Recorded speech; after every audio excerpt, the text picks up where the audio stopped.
This is your reality check.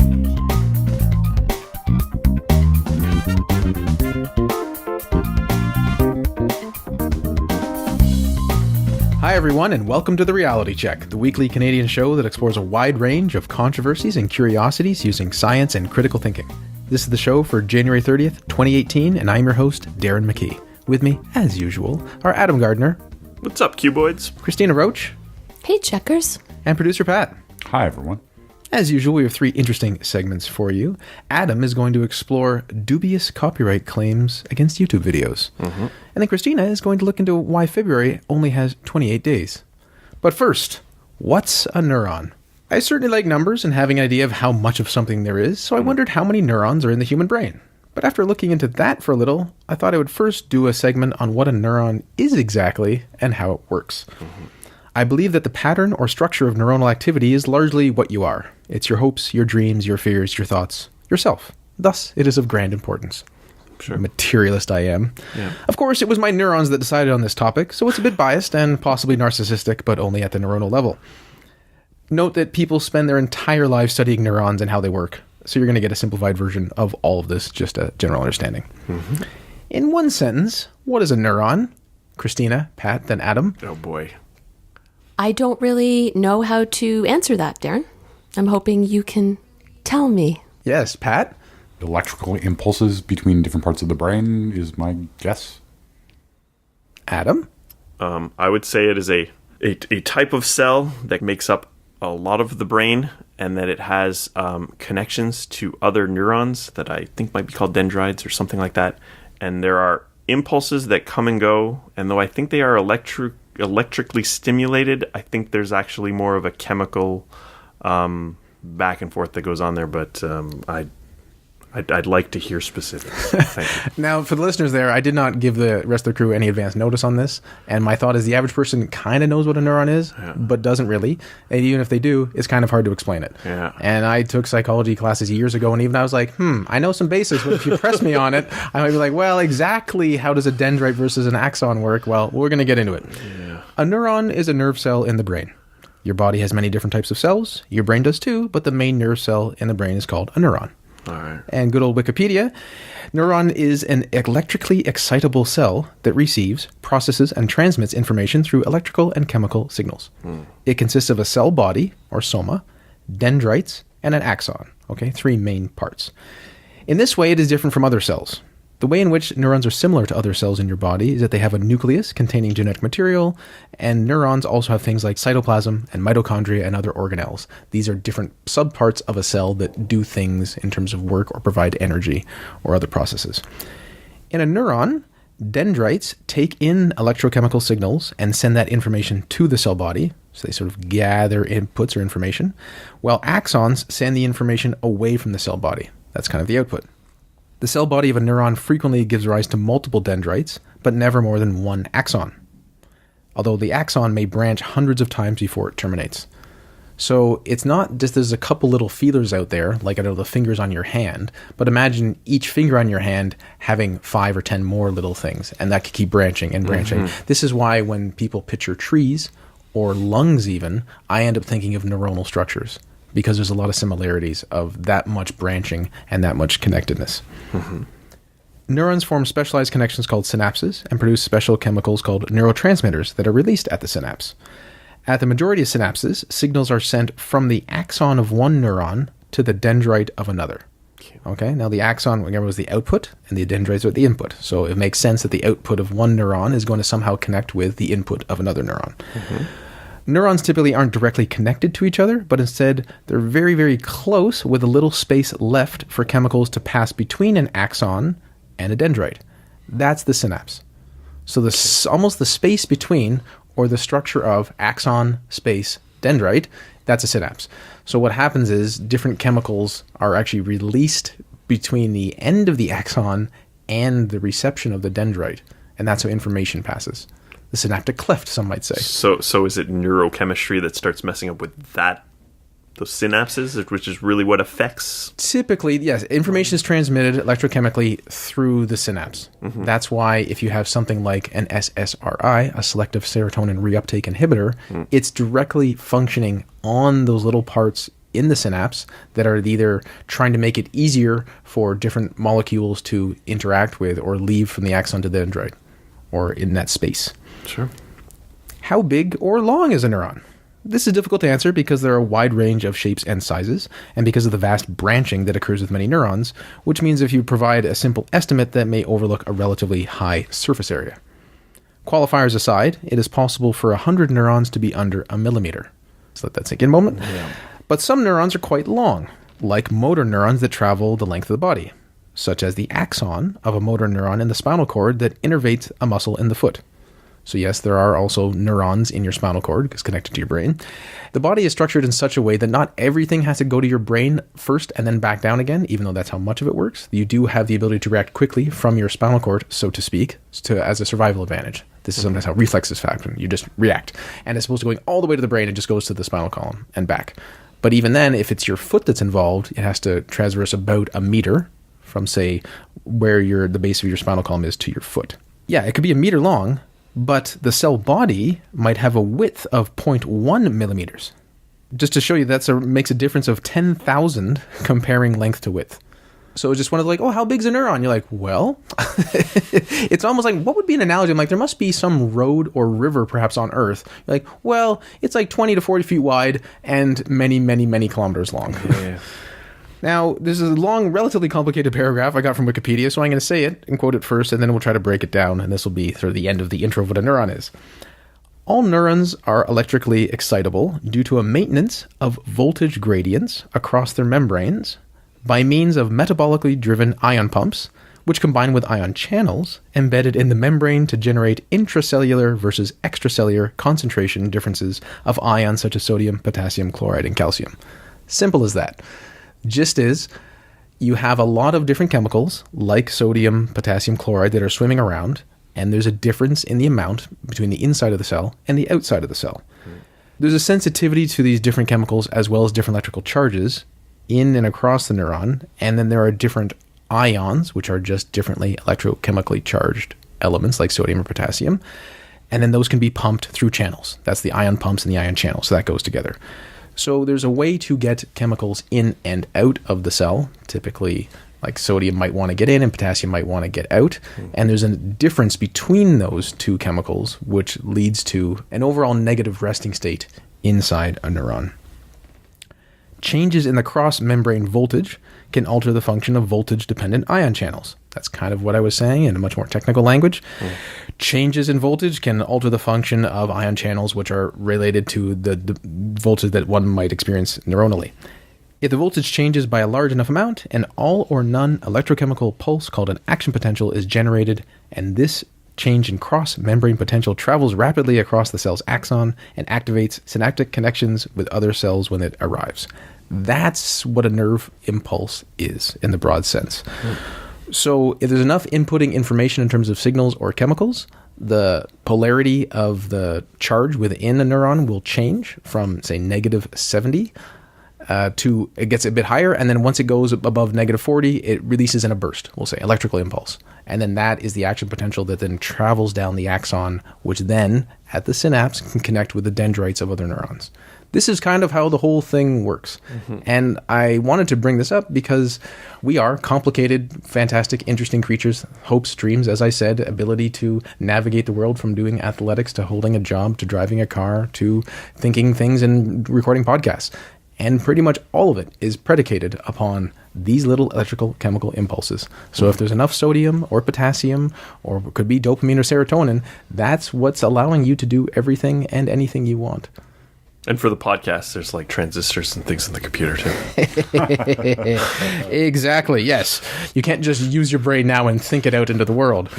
So, and this is when I was exposed to this stuff, I really think it helps understand why the world is the way it is. If someone might have depression, it usually is due to an imbalance of neurochemical transmitters in the brain. Not for everyone, but a lot of it. If you have another typical issue, some neurological disorder, or maybe you happen to be happy at a particular moment, it's because there's neurotransmitters or other chemicals in your brain and neurons are firing firing or not. And if someone, say, happens to forget something, and when I was younger, I used to almost blame them, hold them responsible because they didn't care enough. You're like, well, one of their neurons, or many of their neurons, I should say, didn't fire. Like, who are you going to hold responsible? the one particular neuron didn't fire. That's the problem. That neuron. It's going to hit him in the head. And exactly. Hope that it gets the right one. Exactly. Localized anesthetic. So, and then also, if you try to think of, well, where these neurons stimulate each other, okay, well, where does that stimulation come from? Where's the source? Like, well, there's information that's transduced, meaning changed from one form to another, from the outside world. It could say, like, photons of light hit your eye. That goes through a relatively complicated process, which then causes neurons to fire in your brain. Same thing with sound, taste, touch. But there's also internal signals from your body, which lets you understand where you are in the world, or also from your brain. But it's all just a deterministic process, for the most part, that seems to rely on stimulus and response at a very hyperfine level.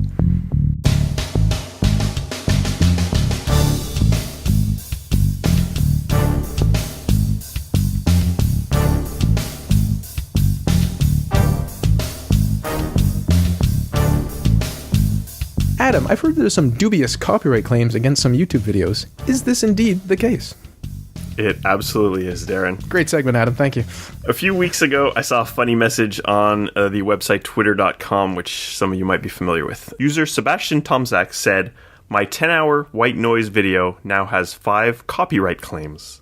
He included a screenshot of the copyright claims against his video, 10 hours of low-level white noise. Each of the complaints wanted monetization as a result of the so-called violations. Monetization basically means that the claimant can put an ad on his video and that the claimant would be entitled to any money that those ads made. Also means that he would not be able to put an ad on the video himself. The claimants had specific timestamps ranging from 1 to 6 seconds of the 10 hours of white noise video, which was matched. The matched videos included White Noise, Majestic Ocean Waves, White Noise Sleep Therapy, and Modo Mudo, Mimfero, White Noise, Soothing Baby Sleep, White Noise Sleep Therapy, Ruido de Brau, Suez Luros, and White Noise Solo, White Noise Sleep. So this sounds absolutely ridiculous. I listen to a lot of this kind of stuff when I fall asleep. I like to listen to, and how could you possibly distinguish some white noise from other white noise? So what the hell's going on here? Well, it's quite simple. No, Sebastian Tomzak did not steal seconds from tens of thousands of other white noise videos on YouTube in order to make his own. The user generated the white noise himself and uploaded it to YouTube. For reference, white noise is basically a random sound signal, something akin to the snow channel on your TV, if you're old enough to remember that. It's kind of sad that I think most people don't see that anymore. It basically, it just kind of sounds like static. It's just kind of like a... That's hilarious, the snow channel on your TV. For those of you who own TVs with a dial, just turn it to a dial where you don't get any reception. Yeah. Even some new TVs, if you accidentally hit plus on the channel and you haven't really, disabled that input, you might see the snow channel that old people talk about sometimes. Now, it's simply that parts of his video were automatically flagged by algorithms as being similar to other videos. YouTube's Content ID system is fairly sophisticated. For audio and video, in this case audio, it's able to match content from uploaded videos, such as this 10-hour white noise video, against either samples provided by content owners or other videos belonging to people who are in the YouTube Partner Program, as is the case with these videos. So they were matched to other videos on YouTube, not to like, oh, this is actually a track from this song that I own the copyright to. So they're being matched to other videos on YouTube that are also white noise. Correct. Well, 3 of them were white noise. 2 of them, I don't know, there were some Spanish titles there. I don't know if maybe it's like a video and there's like some wave noise in the background that matched to white noise or something like that. It didn't actually have links to those other videos, so I didn't really dive into that. But for the most part is being matched to other white noise. The owners of the content which is suspected of being infringed upon may actually review the flagged content or, as was almost certainly the case with these videos, automatically generate a copyright claim. Since 2 videos with white noise are going to sound very similar, at least to YouTube's Content ID algorithm, there are bound to be some matches like this. The copyright claims were dropped by YouTube after this particular case got a lot of attention on Twitter, but it illustrates a problem with their system. Now, I myself am no stranger to YouTube. Though I don't do these kind of things anymore, I used to do a lot of video content for the website powit.tv. I uploaded these from 2006 to 2012, and a lot of these included reviews of film or TV, which were on DVD or in theaters, and I would post reviews, and I would use clips in these reviews. Now, during this time, I received a frustrating amount of claims of copyright infringement for these videos because YouTube's Content ID system flagged short clips, usually of only a few seconds, as being copyright violations. Now, indeed, the seconds-long clips in question were copyrighted content owned by those making the claims. But in the context of the videos, these were fair use, a concept which varies by country, but in the United States, for example, covers commentary, criticism, research, teaching, or news reporting. And these specific examples I got from YouTube's definition of fair use. Now, there's no clear-cut rule as to what is fair use, but considerations include the length of the portion used, with shorter clips generally being more acceptable than longer ones, and the effect on the market value of the copyrighted work. Adam, is there a specific amount of time? Because I know for music it's 30 seconds. As far as I can tell, there's no specific amount of time because even a short clip in some contexts can really be a crucial amount of it. So, for example, a TV commercial could be very short, or something like that. So if it's really considered to be the heart of the work, then fair use doesn't really count. Whereas, it could be a few minutes if it's part of a larger work where those few minutes don't really have any bearing. So there's no specifics, and this is sort of the problem with fair use. You kind of need a person to judge it. It's harder for an algorithm to do specifically. Yeah. Now, needless to say, no one's going to forego watching one of Michael Bay's Transformers films because a series of short clips taken from 3 different films in one of my videos was used to attempt to illustrate what a terrible person Optimus Prime is. I don't think anyone's just not going to buy the Blu-ray because they watched it in my little video. Such considerations are to avoid, say, making a short commentary about a work and then including an entire episode of a TV show or a film, allowing someone to have a substitute to watch it. So that would not be fair use because someone could just watch that video and it counts as just getting it for free. Now, my videos getting flagged for matched audio and video content often resulted in, at the time, them being restricted to certain countries. I would often find myself a bit surprised at the lack of views on a video, only to learn it had been blocked in the US due to copyright dispute. I contested these, often using colorful language and saying things like, if any human had actually looked at this video, they would not consider this to be an actual copyright violation. And this sometimes worked, but often I don't think a human ever even looked at my response, so nothing ever happened from it. Now, I ultimately ended up uploading many videos to Vimeo, which was a terrible waste of time. No one watched those. And finally, when many of my videos, which I would put 20 to 40 hours into, got around 100 views, I pretty much gave up the whole endeavor. Now, as an example, I had a fairly successful video, a review of the film DOA, Dead or Alive, which had over 250,000 views. It now has a viewing restriction in 239 countries. Now, Wait. 239 countries? 239 countries. That's what it says on it. The UN only has like 192 countries. I feel like they're all on there. The ones I looked for, I spotted. They made up like other countries and other galaxies. I don't know. You can't watch this on Tatooine. Now, I've had videos removed completely because of this, but I think this strategy is less common these days. Most of my other flagged videos currently only have ads included with them, which create revenue for the copyright holders, even though most of the clip is my original creation. Now, to me, this seems to be a bit of a broken system, but this was years ago, obviously. There are still problems, though, as the white noise video demonstrates. I currently have 11 copyright claims against my videos, and there's only one which I would consider to be a real legitimate copyright claim, and that one is a 4-second clip of a guy saying, "I'd buy that for $1" from the movie RoboCop. Now, another I have is a Sailor Moon clip, which I took from a Laserdisc bonus feature. I think that copyright complaint is legitimate, but it's a bit odd because it's a complaint against a song that's in that clip, so that one's a bit weird. Now, while browsing the responses to the white noise tweet, I found an article by Julia Rita entitled, "When Filters Fail, These Cases Show We Can't Trust Algorithms to Clean Up the Internet." And it's detailed other instances in which YouTube's Content ID matching software really failed. For example, YouTube user Digihaven uploaded an hour-long video which consisted of a repeating 12-second loop of his cat purring. To be clear, this was a recording of the user's own cat, not a purring sound taken from another film or another video. The video got 2 copyright complaints from EMI and PRS. As a result, the user was not able to monetize the video. A video of a Harvard Law School lecture on copyright included short clips of pop songs to illustrate some points. Ironically, it was flagged for copyright violation. Now, since this is for educational purposes and doesn't include the full songs, only short clips, it should be covered by fair use.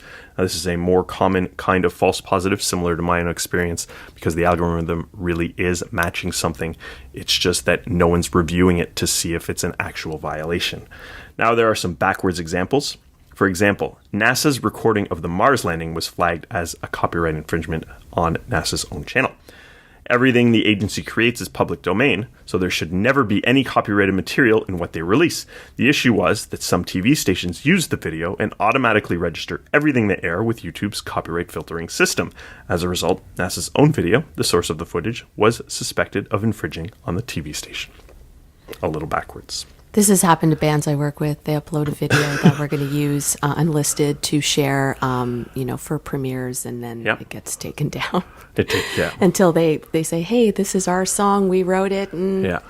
Apparently, there's a way, I guess, for bands to whitelist their own channels from certain algorithms, but I guess it gets a little complicated, right? Yeah, it depends on with the partners involved and record labels and that sort of thing. And you got to call the right people and get through to the right people. I saw some examples like that in my research, and that must get kind of frustrating, obviously.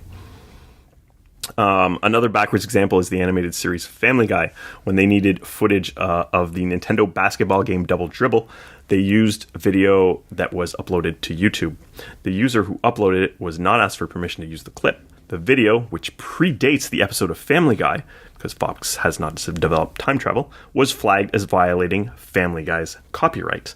This absurd backwards claim was eventually dropped, with creator Seth MacFarlane even acknowledging the mistake.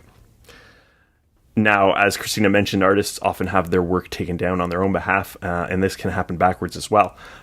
With many artists starting out on YouTube, they'll make it big and they'll have their songs on there. This happened to Gavin Miracle of Sound Dune. Basically, once his music made it big, it matched some of his older videos. He was eventually able to sort it out, but his content was blocked from getting revenue for a couple of days in the process. Frustrating, for sure. Now, there are numerous other examples I found, like a user whose video was flagged because of a bird singing in the background while he was taking a walk. So I guess some bird songs are very similar. So they're just going to sound the same if they're recorded from different birds. Oh, I thought you meant the bird hired a lawyer and sued that particular guy. Like, look, I didn't agree to be in your video. Yeah. And then they reviewed it and they said, no, it's not a copyright violation, but both of you violated the bird's copyright, and they all got sent to jail. That's the happy ending. Bird jail, though, so it's not terrible. You get the newspaper to read every day. Now, I also heard of motorcycle sounds, basically different motorcycles having similar sounds, triggering a copyright match with some of these automatic algorithms. Now, the article in question gives other examples of YouTube algorithms flagging political content as inappropriate. This kind of thing is also concerning, but it's kind of out of scope of what I'm talking about in this segment. But basically, these kind of algorithms can be used for a lot of things. Copyright is one of the things that can be annoying. So what's really the problem here? I would hesitate to say algorithms are the problem. AI and algorithms are powerful, and they have a useful place here and in other domains. I don't want to just say algorithms are bad and we should just have people do everything. No doubt this system has been successful in flagging a lot of legitimate copyright violations, and content creators should be able to protect their intellectual property. I think in this case, it is evident that more human intervention may be needed.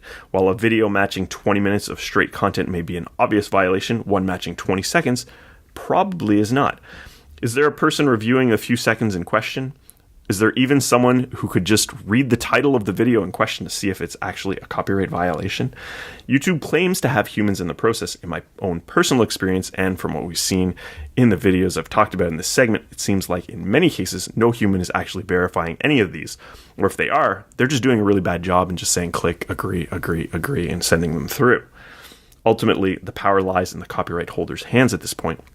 And there seems to be little or no incentive for them not to just rapid fire out copyright complaints, even if some of them are wrong. Certainly, if there were some negative consequences of a claim which was successfully disputed, then we might see the rights holders using a bit more common sense in putting these complaints together. Now, YouTube claims that their rate of invalid claims is only 1%, and that they take action against copyright holders which make too many false claims. This seems like a good solution to the problem. This may absolutely be true, but I don't have access to any of the internal data to know exactly how true these statements are.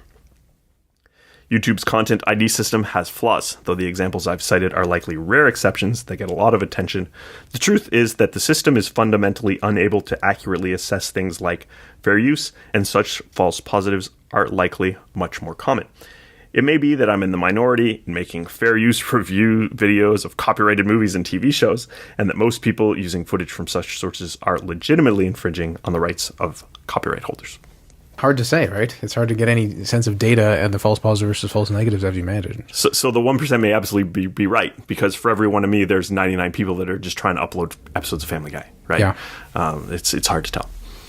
But the burning question, Adam, is what is the status of episode 100 of TRC's full-length song and video? It's a good question, Pat. Oh, right. I forgot about that. For newer listeners, we did a parody of Journey's Don't Stop Believing, and we actually had Don't Start Believing. Yes. And then we got some notification to take it down.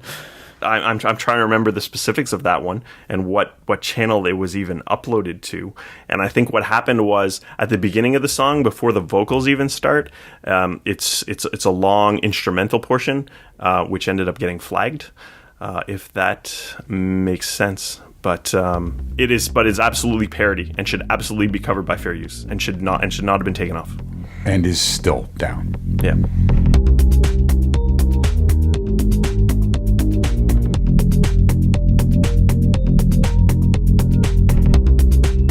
Speaking of things that need to be taken down a notch, February with its 28 days, trying to get uppity and have 29 once in a while. Christina, what's that? What's going on? Well, by the time this episode of TRC airs, it will be the beginning of February, which is the shortest month in our calendar year. Now, you guys may be familiar with an old mnemonic verse titled 30 Days Hath September. It was created to help people remember the number of days and months in the Julian and Gregorian calendars. And there's a few variations of the poem, but here's an example that I like. 30 days hath September, April, June, and November. February has 28 alone. All the rest have 31. Except in leap year, that's the time when February's days are 29. I was exposed to that, at least the first part of it, when I was a kid. And I generally remember it exactly as you said it, but I do think other months could rhyme in there because a lot of them end in and that was a minor hiccup for me. Yeah, there's a few variations. I always count on my knuckles. Exactly. That's what I was just going to say. When I was a kid, I used to count on my knuckles to remember the months. Now, I touched upon the history of our shortest month back in 2016 when I covered the complexities of figuring out leap years. But since I'm seeing a few articles pop up lately asking why February only has 28 days, I thought clearly we needed a quick revisit. Now, the PBS digital series, It's Okay to Be Smart, did a really great 5-minute video about why February only has 28 days back in 2015, and you can find it in our show notes at trcpodcast.com. Now, some people believe that Augustus Caesar, the first emperor of the Roman Empire after Julius Caesar died, was upset that the month named for him was shorter than his predecessor Julius, who had 31 in July. So he stole a day or two from February to add to August, and then made July and August the only two subsequent months with 31 days. Cool story, bro, but this narrative is nothing more than a long-standing myth. February, as we know it in our Gregorian calendar, came to be in ancient Rome. In 8th century BCE, the Roman calendar was only comprised of 10 months, beginning on March 1st with the spring equinox and ending in December. Decem is Latin for 10.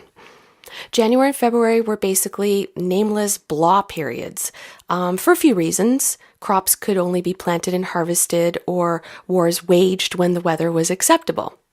Now, since nothing much happened between the last day of December and the first day of March, pragmatic ancient Romans didn't feel a need to label that time frame on the calendar. But this became problematic because it meant the year was only 304 days long. Mm-hmm. King Numa Pompilius, the second king of Rome, thought it was pretty dumb to keep a calendar that ignored 1/6 of the year, so around 713 BCE, give or take a few days, he lined the calendar up with a year's 12 lunar cycles, which spans about 355 days, and added the months of January, named after the god Janus or Janus, and February, named after the festival of purification, to the end of the calendar. So this now made February the last month of the year. However, Romans were also very superstitious, and they believed even numbers were unlucky. So Numa had to try to make each month odd, and this didn't quite work out to 355, so one month still had to have an even number of days, and February got the so-called unlucky distinction. But wait, a year is 365 days long because that's how long it takes the Earth to orbit the sun, you say. Well, plus a quarter, plus a bit. Right. Yeah, it's more like 365 and a quarter days, but I'll touch upon that in a bit. So obviously a 355-day calendar was problematic, especially after years went by and seasons and months fell out of sync. So the Romans tried to establish a system to rectify this with a leap month called Mercedonius. This would be inserted into the calendar every other year to catch up with our 365-day solar year, and it would cut February back to 22 or 23 days. As you can imagine, this created more headaches, and by Julius Caesar's time, the Romans pretty much had no clue what day it was. So around 45 BCE, Caesar ixnayed a leap month and established the Julian calendar. In order to get Rome back on track, the year 46 BCE had to be 445 days long. I linked to a cool article called The Longest Year in History in the show notes that you might want to check out. He aligned the calendar with the sun, threw in a few days so that things added up to 365. So February now had 28 days, but since a solar year is slightly longer than 365 days, he tried to make up for the extra quarter day each year by adding an extra full day every 4 years. So not a perfect solution, since a solar year is more like 365.242 days, which over time also adds up. And by 1582, it added up to a full 10 days. So the Pope of the Catholic Church at the time, Gregory VIII, created the Gregorian calendar. He's also said to have coined the term leap year and established February 29th as the official date for leap year and introduced a rule to take into account the discrepancy in the Julian calendar. So there you have it, checkers. And thanks for joining us once again, listeners. I gave you a little insight into what a neuron is and how it fires and how you end up thinking about anything. Adam gave us an overview of some dubious copyright claims against YouTube videos, and hopefully those white noise people will learn their lesson. And Christina gave us a bit of the history of why February has 28 days, which seems to be a mix of superstition, politics, and astronomy. Until next time, think better to act better. Peace out, cuboids. Stay classy, not smartassy. Good night, everyone. For show notes or to discuss this episode, visit our Facebook page and website at trcpodcast.com.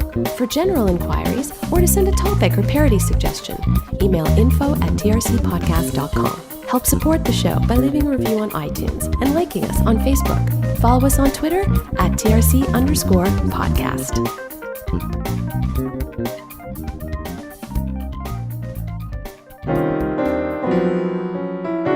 Outtakes.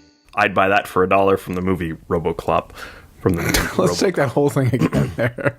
RoboClop, which by the way was a robotic horse movie that didn't get enough attention.